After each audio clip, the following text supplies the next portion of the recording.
마리아는 무덤 밖에 서서 울고 있더니 울면서 구부려 무덤 안을 들여다보니 흰옷 입은 두 천사가 예수의 시체 뉘었던 곳에 하나는 머리편에 하나는 발편에 앉았더라. 천사들이 이르되 여자여 어찌하여 우느냐. 이르되 사람들이 내 주님을 옮겨다가 어디 두었는지 내가 알지 못함이니이다. 이 말을 하고 뒤로 돌이켜 예수께서 서 계신 것을 보았으나 예수이신 줄은 알지 못하더라. 예수께서 이르시되 여자여 어찌하여 울며 누구를 찾느냐 하시니 마리아는 그가 동산지기인 줄 알고 이르되 주여 당신이 옮겼거든 어디 두었는지 내게 이르소서. 그리하면 내가 가져가리이다. 예수께서 마리아야 하시거늘 마리아가 돌이켜 히브리 말로 라보니 하니 이는 선생님이라는 말이라. 예수께서 이르시되 나를 붙들지 말라. 내가 아직 아버지께로 올라가지 아니하였노라. 너는 내 형제들에게 가서 이르되 내가 내 아버지 곧 너희 아버지 내 하나님 곧 너희 하나님께로 올라간다 하라 하시니 막달라 마리아가 가서 제자들에게 내가 주를 보았다 하고 또 주께서 자기에게 이렇게 말씀하셨다 이르니라. 아멘. 어젠가 사진을 봤더니 아주 재밌는 사진이 있더라고요. 1968년에 찍은 사진인데 4월 11일부터 그러니까 우리로 말하면 부활주일 주간이죠. 4월 11일부터 4월 30일까지 그 정부에서 이렇게 뭐 무슨 기간 이렇게 해가지고 옛날에 그런 거 있었잖아요. 요즘 같으면 뭐 불조심 강조 기간 뭐 이런 게 붙어 있는데 4월 10일부터 4월 30일까지 뭐가 붙어 있다면 여러분 상상력으로 무슨 기간일 것 같아요? 우리는 뭐 부활절 뭐 그렇잖아요. 아마 들으면 깜짝 놀랄 텐데 1968년에는 부녀자 가출 방지 기간 그게 프랭카드가 붙어 있더라고요. 부녀자 가출 방지 기간. 1968년대에는 아마 그게 서울 올라가는 사람들이 많아서 그랬는지. 그래서 내가 오늘 생각이 났어요.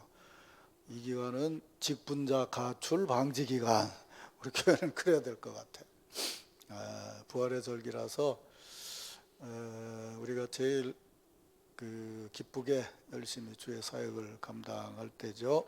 오늘 삼여전도 회원들과 함께 헌신 예배를 드리며 하나님 아버지께 먼저 찬미와 영광 올려드리고 또 정성껏 찬양을 준비해서 헌신 예배를 드리는 우리 삼여전도 회원들을 진심으로 축복하고 격려합니다. 우리 여전도 회원들의 기도와 교제와 또 헌신이 더 아름답고 풍성하게 열매 맺어지기를 주의 이름으로 축원합니다. 또 여전도 회원들과 함께 헌신 예배를 드리는 우리 남천 가족 공동체에 속한 성도들 모두에게도 이런 은혜와 축복이 함께하길 주의 이름으로 축원합니다. 지난번 고난주간 지나고 부활주일 설교를 하면서 이 본문을 읽고 설교 말씀을 드렸는데 그때 이제 다 말씀드리지 못해서 오늘 삼여전도의 헌신 예배 때 말씀을 드리겠다 이제 그렇게 말씀드렸습니다. 그래서 오전보다 조금 전 내용을 이제 다시 설교를 하게 되는데 뭐 지난 주일에 설교 말씀드린 거를 복습 겸해서 말씀드리면 예수님께서 마지막 예루살렘 성에 입성하시기 전에 3번이나 다시 고난을 받고 죽으셨다가 다시 살아나실 것을 예고하셨죠. 첫 번째는 가이사랴 빌립보에서 사람들이 나를 누구라고 하느냐, 너희는 나를 누구라고 하느냐 하는 그 물음의 답을 듣고 베드로의 전 그리스도시요 살아계신 하나님의 아들이십니다라는 답을 듣고 거기에 교회를 세우겠다고 선언하시고 첫 번째 예고를 하셨어요. 그 다음에 두 번째는 예수께서 수제자라고 하는 3명의 제자를 데리고 산 위에 오르셔서 우리가 잘 아는 대로 변화산의 체험 후에 그 산에서 내려오신 후에 다시 두 번째 예고를 하셨어요. 그리고 세 번째는 이제 정말 제자들하고 예루살렘 성에 입성하시면서 세 번째 예고를 하셨죠. 그러나 세 번 다 제자들은 예수님의 그 십자가의 죽으심과 부활을 받아들일 마음의 자리가 없었죠. 제가 그런 말씀 드렸어요. 예수님의 제자로 바르게 살아가려면 우리가 적어도 객관적으로 한 3가지 정도는 분명한 그 기초가 있어야 된다. 첫째는 뭐냐면 예수 그리스도에 대한 올바른 신앙 고백이다. 그래야 이단으로 넘어가질 않아요. 이단 신앙을 얘기해 보면 예수님께 고백할 신앙을 이단의 교주에게 고백을 하고 있잖아요. 그 다음에 2번째는 하나님 나라 비전과 체험이죠. 어쨌든 우리는 지금 이 땅을 살아가고 있지만 여기서 끝나는 것이 아니고 하나님 나라를 바라보면서 살아가는 것이고 그것의 전형이 바로 교회 공동체고 교제다. 이렇게 생각하면 우리는 하나님 나라의 비전이 분명하지 않으면 신앙생활을 바르게 할 수 없죠. 그다음에 3번째는 뭐 그런 신앙들이 많지만 자기 혼자 뭘 연구해서 신앙생활을 할 수 있는 것처럼 그렇게 생각하는 사람들이 있어요. 그러나 그렇지 않고 우리는 분명히 시작부터 마지막까지 예수 그리스도와 동행해야죠. 이제 제자로 따른다고 했지만 근래 말씀드린 대로 말한다면 그분이 머리이시고 우리가 몸이라고 한다면 그분과 동행하는 삶은 당연히 공동체적이면서 한 몸을 이루는 체험이야죠. 이런 체험이 분명해야 우리는 이 시절에 이 시절뿐만 아니라 언제든 신앙인으로서 바르게 신앙생활을 할 수 있어요. 그런데 참 역설적으로 예수 그리스도에 대한 분명한 신앙 고백도 했고 변화산에서 아름다운 비전도 보았고 또 예루살렘 성을 향해서 함께 동행을 했는데도 그들이 예수님의 십자가의 죽으심과 부활을 믿지 못했다는 거죠. 근데 그날 밤에 그 다음 날 부활절 아침에 예수를 본 여인이 있었는데 그건 막달라 마리아였다. 그는 이런 신앙적인 것이 분명하지 않았지만 단 한 가지 예수님의 치유의 능력으로 7 귀신이 나가면서 자신이 사람다운 삶을 살게 됐다는 것이 고마워서 그때부터 예수님이 십자가에 달려 죽으시고 부활하신 날까지 여전히 주님을 섬기려는 마음으로 정말 사랑하는 마음으로 그 아침에 무덤을 찾아가게 되었고 그 여인은 거기서 예수님을 뵐 수 있었다. 그래서 막달라 마리아는 뭐 온전하게 신학적이지는 않지만 그가 예수님을 사랑한다는 것 때문에 주님을 뵐 수 있었다. 그래서 그런 말씀을 드렸어요. 이제 오늘은 지금 말씀드린 것처럼 막달라 마리아가 예수님을 사랑해서 부활절 아침에 예수님을 봤지만 거기 성경에 기록된 대로 예수님이 서신 것을 보았으나 예수이신 줄 알지 못하더라 라고 기록된 것을 보면 예수님을 봤지만 진짜 보진 못했단 말이에요. 그러니까 부활의 신앙의 자리에서 예수님을 뵙지를 못했어요.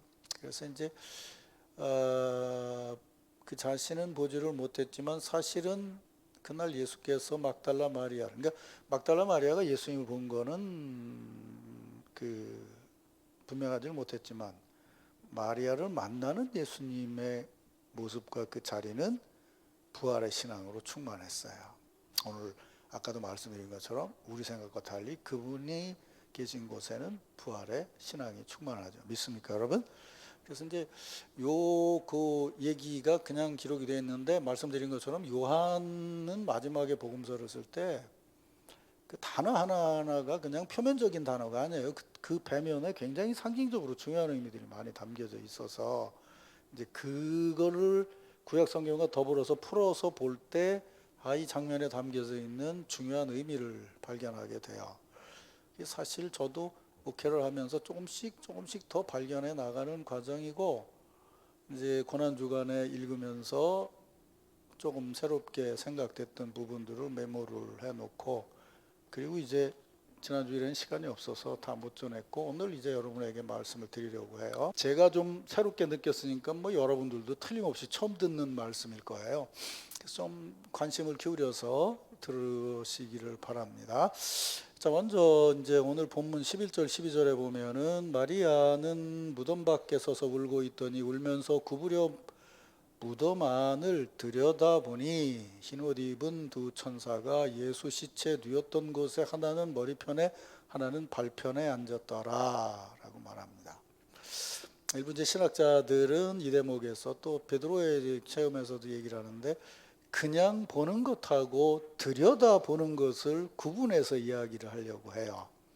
그래서 지나가는 말로 얘기한다면 이 구절에 담겨져 있는 의미를 지나가듯 보는 것이 아니라 여러분이 정말 들여다본다는 마음으로 보아야 이 말씀에 담겨져 있는 의미를 조금 더 깊이 알 수 있을 거예요. 그럼 여기서 이제 우리가 그 뭐 무슨 얘기인지는 아시잖아요, 그죠? 예수님 돌아가실 때 누웠던 자리인데 예수님 부활하시니까 안 계시고 양쪽에 이제 천사가 앉아 있었다는 장면을 이제 봤다는 얘기예요. 이 장면이 무엇을 의미하는 것이냐 이제 이 얘기인데 아까 말씀드린 것처럼 사도 요한은 맨 처음에 시작을 선지하신 예수님으로부터 시작해서 창조로 이렇게 시작돼서 구약의 역사를 예수님의 역사로 재해석해서 얘기를 하고 있단 말이에요. 근데 이 장면을 이해를 할 때 우리가 바르게 이해를 하려면 구약의 장면을 떠올려 봐야 돼요. 이 장면에서 여러분이 무슨 여기 지금 천사 둘이 이렇게 앉아 있었다는 이 장면을 읽고 구약에서 떠오르는 게 있으세요? 아마 여러분은 없을 거예요, 별로. 왜냐하면 제가 그런 쪽에 설교를 별로 안 했기 때문에. 이 장면은 이 장면의 어떤 모형적인 것이 어디 나오느냐 하면 출애굽기 37장에 보면은 그 대목에는 이제 성소를 만들고 뭐 이렇게 지성소를 만들고 언약궤를 만들고 쭉 이렇게 해서 이제 그 제사를 위해서 뭘 어떻게 만들라는 얘기를 듣고 여러분이 아는 그 부살렐이라고 하는 사람을 통해서 이제 만들어가는 장면이 나오는데 언약궤를 만드는 대목이에요. 거기 보면 출애굽기 37장 6절 7절에 보면 순금으로 속죄소, 성경에 보면 여기를 시은소 혹은 은혜의 자리 그랬어요. 시은소라는 말 여러분 아세요? 우리는 어렸을 때 부흥회 가면 시은소라는 말을 굉장히 많이 들었어요. 시은소 얘기를 들었는데 그게 이제 은혜, 하나님의 은혜가 나타나는 자리다, 속죄소다 이렇게 얘기하는데 순금으로 속죄소를 만들고 그러니까 언약궤 안에 얘기해요. 그리고 금으로 그룹 둘을, 여기 그룹은 쉽게 말하면 상위에 있는 천사를 말하는 거죠. 천사 둘을 만들어서 그 속죄소 옆에 붙여서 만들어내는 거예요, 천사를. 그래서 여러분 스티븐 스필버그가 만든 레이더스라는 영화 보면은 마지막에 그 법궤 때문에 뭐 막 하는 거 보면은 그림들 보셨겠지만 법궤가 이렇게 돼 있으면 양쪽에서 천사의 날개가 이렇게 나와 있죠. 이렇게 천사의 날개가 나와 있단 말이에요. 그래서 한쪽 천사는 이쪽 끝에, 한쪽 천사는 이쪽 끝에 앉아서 얼굴을 마주대하고 앉아서 날개를 펴서 그 속죄소를 덮어라 이런 말이 나와요. 요게 말하자면 구약의 속죄며 모든 제사를 드리는데 가장 핵심의 자리예요. 그러니까 성소, 지성소 안에 언약궤가 있는데 그 언약궤 안에 쉽게 말하면 속죄소가 있고 그 속죄소에 붙어서 천사의 모형 둘이 있어서 그걸 가리고 있다는 거예요. 이건 뭐냐면 사람이 접근할 수 있는 영역이 아니라는 것을 상징적으로 보여준 거죠. 그러나 분명한 것은 그것은 모형이에요. 무슨 말이냐면 사람이 만들고 의미를 부여한 거죠. 근데 우리가 지난 고난주간에 제가 설교하면서 그런 말씀 드렸어요. 예수님께서 성전에 뭐 짐승 내쫓는 얘기랑 했잖아요. 그러면서 뭐라고 얘기했어요? 이거 헐어버려라. 내가 사흘 만에 다시 지을 거다. 이렇게 얘기를 했어요. 근데 요한복음 2장에 보면 2장 19절 이하에 보면 이런 말씀이 나와요. 예수께서 대답하여 이르시되 너희가 이 성전을 헐라. 내가 사흘 동안에 일으키리라. 유대인들이 이르되 이 성전은 46년 동안 지었거늘 네가 3일 동안에 일으키겠느냐 하더라. 그러나 예수는 성전된 자기 육체를 가리켜 말씀하신 것이라. 그리고 그 뒤 해석을 달기를 죽은 자 가운데서 살아나신 후에야 제자들이 이 말씀하신 것을 기억하고 성경과 예수께서 하신 말씀을 믿었더라. 이게 돼 있어요. 그러니까 이전에 언약궤와 속죄소는 구약의 구원의 의미를 담고 있었고 그걸 지키는 것은 금으로 만든 천사였다면 예수께서 이 성전 부셔버려라.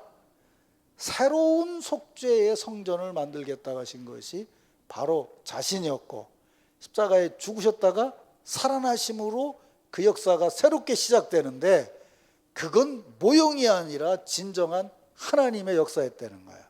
그래서 그 빈자리에 천사들 둘이 앉아 있었다는 거예요. 그러니까 이게 구약 성경에서 이어지는 거죠. 우리는 천사 그러면 저도 그렇고 여러분도 그렇고 어린애들 동화에 나오는 것으로 생각하지만 근래 다시 신앙적인 의미를 생각하는 신학자들은 제가 요즘 말씀드리는 것처럼 성경에 나온 구조대로 말하면 이래요. 하나님이 피조하신 것 중에서 가장 영적인 존재가 천사예요. 물질적인 부분이 없이 온전히 하나님을 찬양한 요한계시록에 근거해서 본다면 그렇다면 천사를 규정할 때 우리가 알 수 있는 것은 뭐냐면 우리가 분별하지 못하는 하나님의 어떤 영적인 속성 우리가 직접 대한다면 정말 까무러치게 놀랄 만큼 엄청난 그런 하나님의 영역을 우리에게 간접적으로 보여주는 존재가 있다면 바로 그가 천사라는 거죠. 그러니까 잘 생각해 보세요. 예수님의 동정녀 탄생 우리 생각으로는 받아들일 수가 없어요. 그러니까 천사가 말하죠. 예수께서 탄생하시던 날 밤 누가 찬송을 했어요? 천사들이. 그렇죠?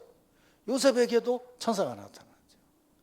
그러니까 하나님의 은혜의 역사를 그 존재가 우리 같은 존재로 생각해서 어떻게 생겼느냐 뭐 날개가 둘이냐 몇이냐 이런 개념이 아니고 천사 그러면 날개가 있다는 것은 하늘을 의미하는 것이기 때문에 우리와는 다른 피조물로 하나님의 은혜의 역사를 생생하게 보여주는 존재가 있다면 그게 바로 성경이 말하는 천사다.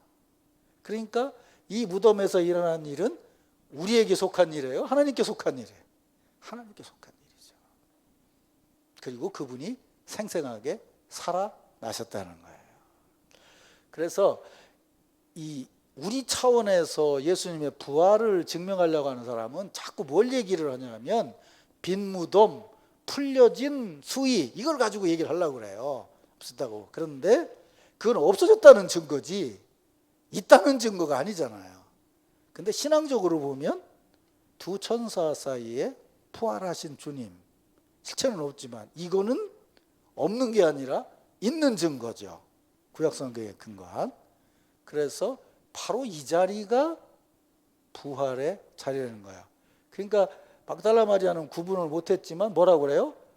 무덤 속을 들여다보니 보이더라 말이야. 바로 그 얘기야. 그냥 지나간 얘기가 아니고 우리가 신앙적으로 그것을 들여다보면 우리는 하나님의 그 은혜, 부활 사건의 은혜를 체험할 수 있다는 거예요. 믿습니까, 여러분? 이것이 기독교 신앙의 가장 중요한 핵심이에요. 그 다음에 두 번째는 이제 15절에 보면 예수께서 이르시되 여자여 어찌하여 울며 누구를 찾느냐 하시니 마리아가 동산지기인 줄 알고 이르되 주여 당신이 옮겼거든 어디 두었는지 내게 이르소서 그리하면 내가 가져가리이다. 자, 예수님 무덤가에 울고 있는 마리아가 예수님을 보았는데 부활의 신앙이 없으니까 동산지기인 줄 알고 말을 걸었어요. 혹시 가져갔으면 주시오 그랬어요. 제가 요새 최한구 장로님 때문에 내가 다른 목사님 설교를 가끔 들어요. 이재철 목사 설교를 듣는데 왜냐하면 그분이 뭐 남전도에 그 집회 강사로 온다고 그래서 요즘 가끔 들어요. 뭔 얘기를 하나. 그래도 좀 뭐 날 보고도 낮에 뭐 강의를 해야 되니까 그래도 맥이 이어져야 되니까. 근데 그분이 미국에서 얼마 전에 집회를 하면서 설교를 하는데 십자가에 대한 설교를 하면서 이런 얘기를 하더라고요. 해골의 정수리에 꽂혀 있는 십자가 이런 말을 해요. 그러면서 뭐라고 얘기하냐면 자기가 그분이 그 스위스에서 목회를 했었잖아요. 스위스에서 목회를 할 때 유럽에 있는 거의 대부분의 미술관을 다 가봤다고 그러더라고요. 그래 가보면 그 성화들이 많잖아요. 예수님 십자가를 그린 성화들이 많은데 자기가 보니까 거의 본 대부분의 성화가 예수님이 십자가에 달린 자리를 동산으로 표현하고 거기에 십자가가 섰더라는 거예요. 근데 체코인가 어디 조그마한 미술관에 갔더니 아주 이름 없는 화가가 그린 그림이 있는데 그 그림을 보니까 해골을 그려놓고 그 위에 십자가를 그렸더라는 거예요. 자기는 이게 진짜 십자가의 자리다. 해골이라는데 말 그대로 그 묻힌 데가 해골이라는 데니까 그렇게 이제 얘기를 하더라고요. 근데 이제 해골이라는 거기 그 사람 사는 것도 아니고 요즘으로 얘기한다고 그러면 이 예루살렘에서 쓰고 버리는 쓰레기들을 모아놓는 장소 같은 데예요. 아주 삭막한 자리라고요, 거기가. 그리고 성지에 가보면 그 예수님 십자가에 달린 데하고 무덤하고가 큰 한 예배당 안에 같이 들어있어요. 그러면 십자가가 섰던 자리도 삭막하고 쓰레기장 같은 데였고 예수님을 장사 지낸 묘지가 있는데도 같은 분위기였을 거예요. 쉽게 말하면 음산하고 그 전혀 생기가 없는 곳이었을 거라 이 말이에요. 정말 이해되시죠? 묘지 있는 데니까 아직 뭐 기독교처럼 무슨 뭐 성당이 있는데 묘지를 만들 때가 아니니까 그렇다 그 말이에요. 그러면 여기서 우리가 이상한 것을 하나 보게 되죠. 이건 뭐 셜록 홈스 같아야 이해를 하는데 어떻게 마리아가 거기서 새벽에 외간 남자를 만났는데 그 남자를 보고 동산직이라고 추측을 했겠냐 그 말이야. 그 무덤이 있고 쓰레기장이고 새벽에 누군가를 만났으면 농마주인 줄 알고 아니면 뭔가 이게 누군가를 해칠 사람인 줄 알고 이렇게 봐야 분위기가 맞지 않냐 그 말이에요. 이해되시죠? 무슨 말인지? 그런데 어떻게 마리아가 이 대목에서 예수님을 보고 동산지기인 줄 알았다라고 표현이 되어 있냐 그 말이에요. 여기에 바로 요한의 신학이 담겨져 있는 거예요. 예수님은 선지하신 예수님이었다가 오셨다가 다시 올라가셨는데 선지하신 예수님은 누구예요? 말씀으로 천지를 창조하신 분이시죠. 그렇다면 초대교인들은 안식 후 첫날이라고 얘기하지 않고 여기부터 따져서 예수님이 그러니까 말씀으로 창조하신 때가 엿새간 창조하고 일곱째 날 쉬었죠. 그게 안식일이죠. 그리고 그 다음 날이면 여덟째 날이죠. 그래서 초대교인들은 이 날을 여덟째 날이라고 생각을 했어요. 그 여덟째 날은 뭐냐면 옛날의 창조를 이어서 완전한 창조가 시작되는 날이라고 봤다는 거예요. 잘 생각해 보세요. 천지 창조에서 맨 마지막 창조된 것이 인간이고, 그렇죠? 인간을 창조해서 인간이 있던 데가 어디예요? 에덴, 묘지요, 동산이요. 에덴 동산이죠. 그러니까 이 여인은 지금 예수님이 죽었다는 생각으로 묘지에 갔지만 이미 예수께서 부활하셨다면 예수님이 부활하신 거기는 이미 새 창조의 역사가 시작되었다는 거예요. 그날 아침에. 우리는 무덤 가렸던 돌 없어진 것만 생각하지만 그게 기적이라면 이미 거기 분위기는 이 여인은 아직 분별을 못했지만 자기도 모르는 사이에 이 사람을 동산지기로 볼 정도면 이미 그 분위기는 동산 분위기였다는 거예요. 믿습니까 여러분? 그래서 주일날 교회의 분위기는 동산 분위기여야 되는 거예요. 예수님이 부활하신 날 예배를 드리는 것이니까. 이게 구약에서부터 이어지는 이 대목을 이해하는 바른 이해인 거예요. 그러니까 오전에 말씀드리고 연결지어서 보면 우리는 다 한다고 해도 사실은 다 분별하지 못하고 분별하지 못해도 하나님의 은혜 안에 있는 거예요. 여러분 아이들 키울 때 말이죠. 저녁에 아주 마음에 들게 잘 잘 때도 있고 어떤 때는 자라고 있는데 계속 칭얼거리고 안 자고 뭐 그러고 있어요. 애는 잘 자기도 하고 안 자기도 하지만 안 잘 때도 엄마는 옆에 있는 거고 잘 잘 때도 엄마는 옆에 있는 거죠. 하나님 사랑이 바로 그런 거라는 거죠. 그걸 우리가 분별할 수 있어야 된다는 거예요. 그러니까 부활의 역사는 제가 말씀드리듯이 우리의 생각의 범위 안에서는 절대로 이해하고 받아들일 수 있는 것이 아니에요. 역사상 처음 있는 사건이니까요. 우리가 받아들일 수가 없는 거라고요. 그러나 분명한 것은 우리는 느낄 수 있다는 거죠. 믿습니까, 여러분? 그래서 우리가 주일날 예배 드리는 것은 바로 우리 예배당에 들어왔을 때 이미 하나님이 그런 분위기를 만들어 주신다는 것을 믿는 믿음으로 주의 전에 와서 예배 드리는 거예요. 이런 은혜가 부활의 절기에 함께하기를 주의 이름으로 축원합니다. 그 다음에 이제 한 가지 더 말씀드릴 것은 17절을 보면 예수께서 이르시되 나를 붙들지 말라. 내가 아직 아버지께로 올라가지 아니하였노라.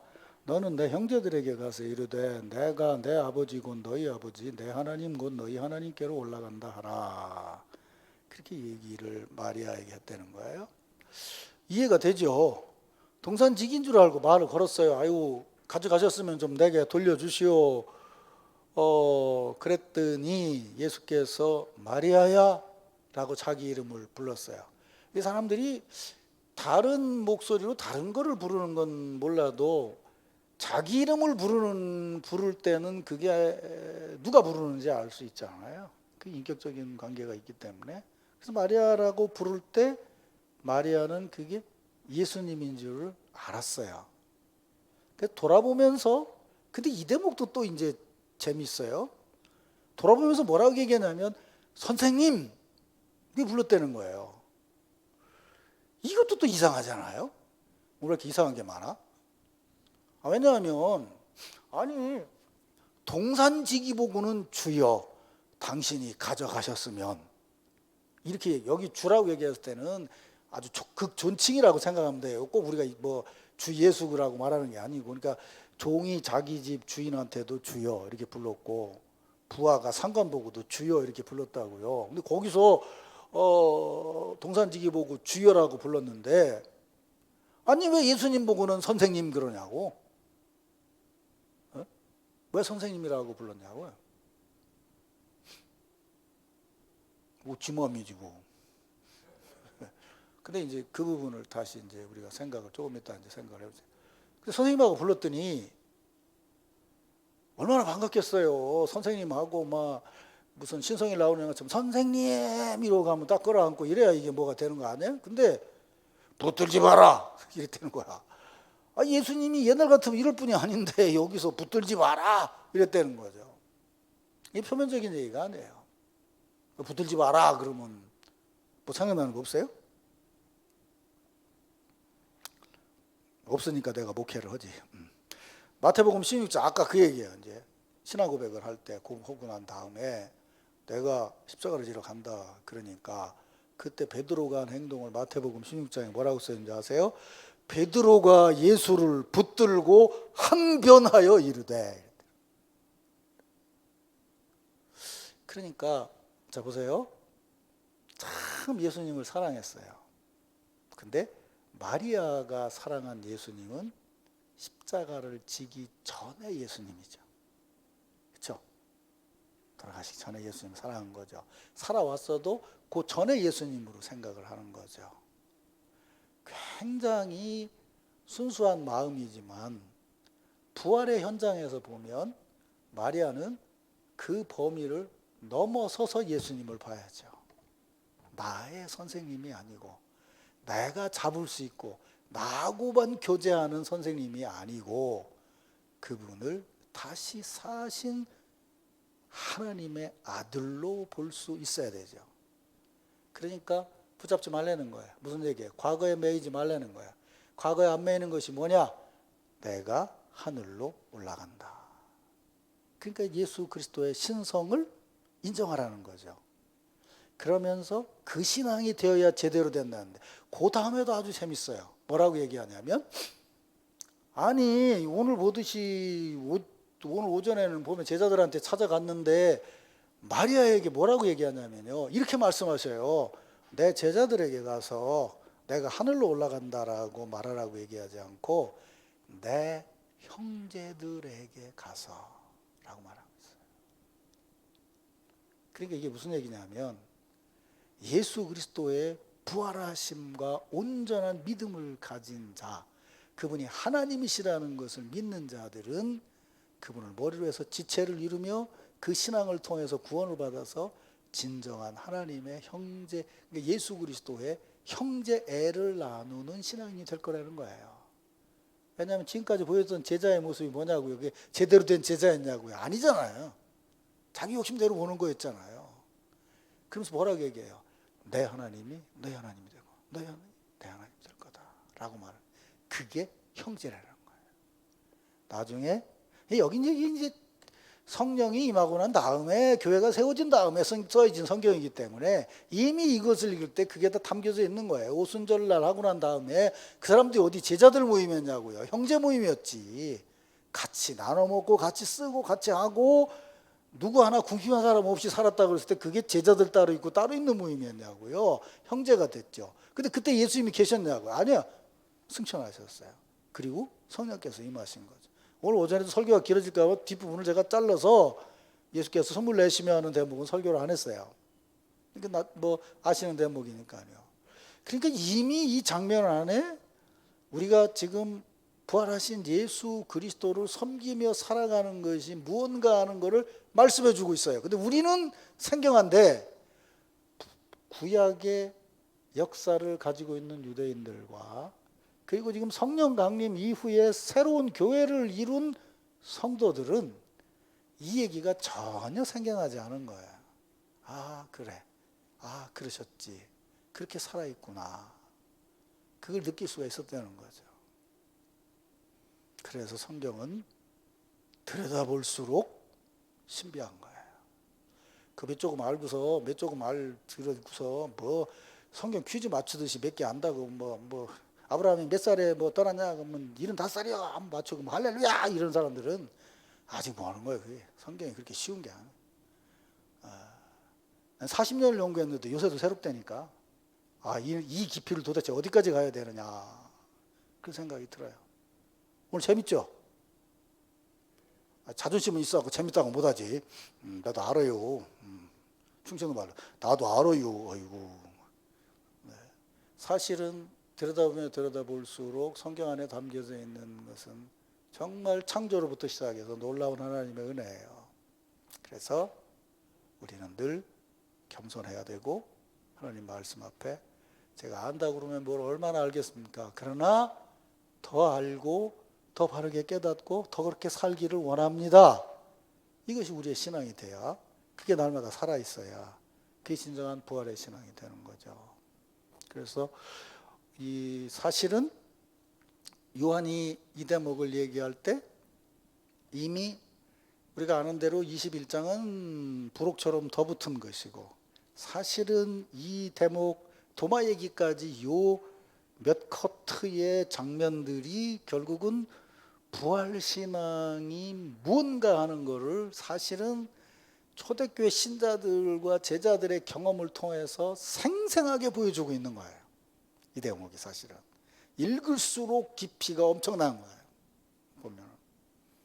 그래서 우리는 이런 이쪽으로 보든 예수 그리스도의 십자가의 은혜 위에서, 제가 오늘은 뭐 이렇게 저렇게 하라는 말씀을 안 드렸는데, 결국 결론으로 말하자면 예수님은 부활하셔서 지금 구속의 역사를 생생하게, 새로운 창조의 역사를 하고 계신 거죠. 그렇다면 부활의 신앙을 믿고 있는 우리들은 이걸 알아야 되는 게 아니고 깨달은 다음에 그렇게 살아가고 있어야죠. 그게 바로 헌신의 자리인 거예요. 그래서 뭐 자세한 뭘 어떻게 알아 얘기가 아니고, 사실은 여기서부터 우리가 바른 신앙의 자리에 서게 될 때에 우리는 날마다 우리들 은혜 안에서 새로움을 체험하고, 또 그 새로움 속에서 일하게 되는 것이죠. 그래서 오늘 부활주일을 지나면서 삼려전 대원들과 헌신 예배를 드리는 성도들이 진정으로 성경에 근거한 바른 부활의 신앙 위에서 날마다 생생하게 살아있는 그런 신앙 사역에 임하기를 바라면서 오늘 말씀 전합니다. 이 말씀이 여러분에게 은혜 되기를 주의 이름으로 축원합니다.